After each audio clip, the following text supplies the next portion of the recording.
नमस्कार दर्शक बंधु मो सिंदूर अधिकार सीरियल आपण मैंने देखा पाइबे जो टाइम रे आदि आ मुक्ति घर भितर को आसुले से टाइम रे रागिणी कहते जेजेमा मंदिर होगी आसबे से मते कहिसेंती जे जेहेतु मुक्तिर विजय होईछि ता देहर तो नजर तो लगी ना आउ सेमिति रे भी नुहा पुरोहर तो गृह प्रवेश करा जाए एमिति तो खाली भी हबनी खाली टिके रह तापरे रागिणी शालिनी को कहते शालिनी तुमको कौन मु गुआ निमंत्रण दे निमंत्रण करी जल्दी आस एमिति कही शालिनी आउ रागिणी घर भितर को जाउछंती आउ गृह प्रवेश विधि करुछंती।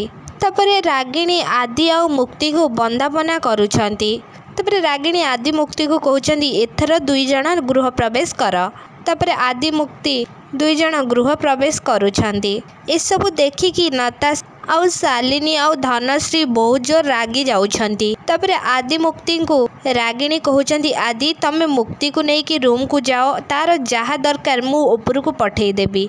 तापरे आदि मुक्ति रूम को जाउछंती। हाँ दर्शक बंधु मो सिंदूर अधिकार सीरियल आपण मैंने एमिति किछि देखिया को पाइबे आपण मानकु कौन लागुछि कौन सतरे मुक्तिंगर सब खुशी फेरी आसिला ना सीरियल आसबा आगु के कौन नुआ ट्विस्ट ना नताशा शालिनी आउ धनश्री किछि नुआ प्लान करिवे आमको कमेंट बॉक्स माध्यम निश्चित भाव में जनातु। ता पूर्व आपण मानक जदि आम भिडियोटी भल लगी लाइक शेयर कमेंट करने को जमार भी भूलें पाखरे आसुवा बेल आइकन को दबाई दियंतु।